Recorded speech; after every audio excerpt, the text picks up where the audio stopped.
Daytonas, Royal Oaks, Nautili. It feels about now like there's literally only 3 watches in existence, but there's plenty more that are just as good, if not better. Here are 5 watches that I think are massively underrated.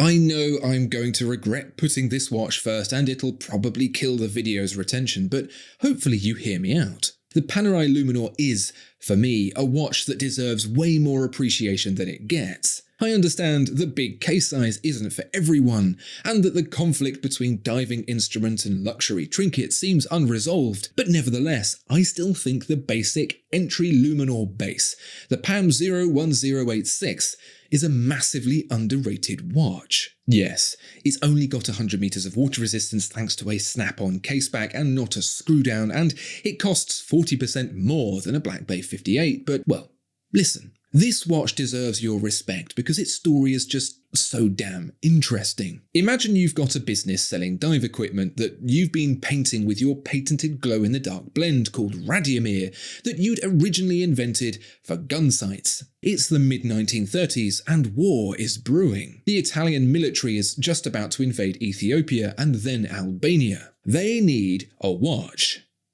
The phone rings. Problem is, you don't make watches. Watches are hard, and the budget you've been proposed isn't exactly going to make it any easier. So you call around and everyone you speak to tells you that a waterproof watch for that price just isn't possible. That is, except for one brand, a relatively new player in the watch industry that's figured out a way to seal a watch with screw threads. You know the brand I mean. And then, when it turns out that having a screw-down crown on a watch that needs winding every other day is, surprise, a bad idea, instead of being able to get some more cash out of the military for automatic movements, you create a mechanism so over-engineered it catches the attention of Rocky Balboa, almost half a century later. Come on, that's much more interesting than the stories of the big 3. The Daytona was a copy of the Speedmaster, the Nautilus a copy of the Royal Oak, and the Royal Oak a sellout from one of the oldest and most respected watchmakers in the industry. Yawn.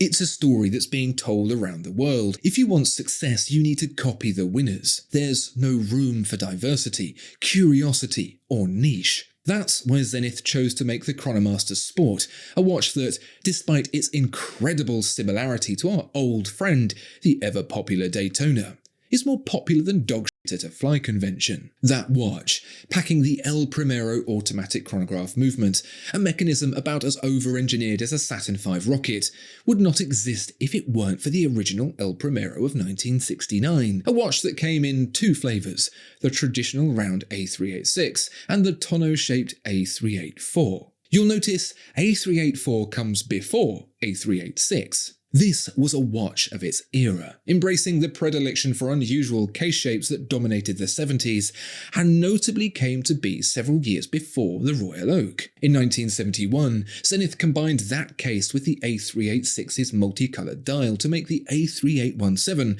of which this is an incredibly faithful remake that people on the whole seem to like as much as they do treading in a fly convention. As well as shaving over half the price off the Daytona, a watch that wouldn't even exist if it weren't for the El Primero that powered its revival in 1988, the A3817 also enjoys the rare and unusual benefit of being unique. In a world of duplicated derivative superhero films, it's a German TV series about a cave that goes back in time. Amongst the seamless wash of TikTok tracks, it's the experimental sounds of trio Ryan Lott, Rafik Bhatia, and Ian Chang. We need more of that. If you've been looking for some high-tech thrillers to read, why don't you check out my books in the description below? You can also find them by searching Andrew Morgan on Amazon. Thanks for the support.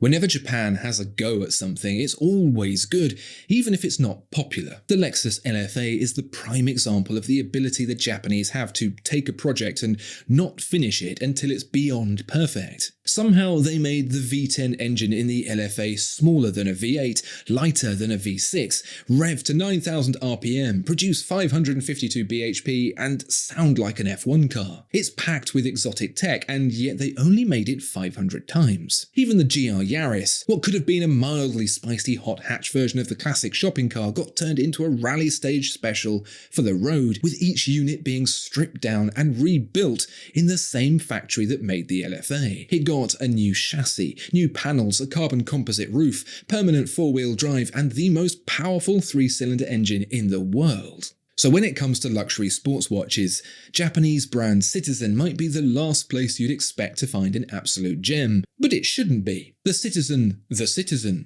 that's its real name. Don't ask, is an integrated sports watch assembled with the same mentality as the LFA and GR Yaris. It's not exactly brimming with character, but it is solid. It is made with the perfection of the Large Hadron Collider, and chiefly, it's got the Calibre 0200 in it. That's a sharply dressed, free-sprung movement that comes with chronometer performance and a 2.5-day power reserve. It also costs $6,000, which makes it an utter bargain too.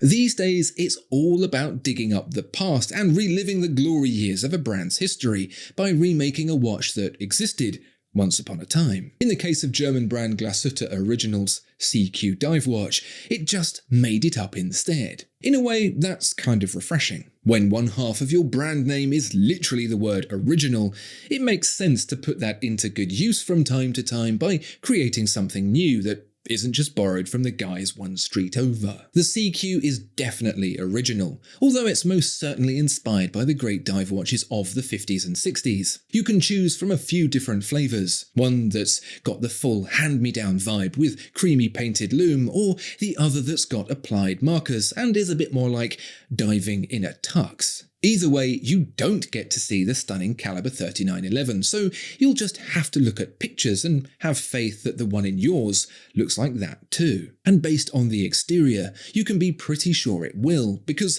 this is less Rolex and more Blancpain when it comes to execution.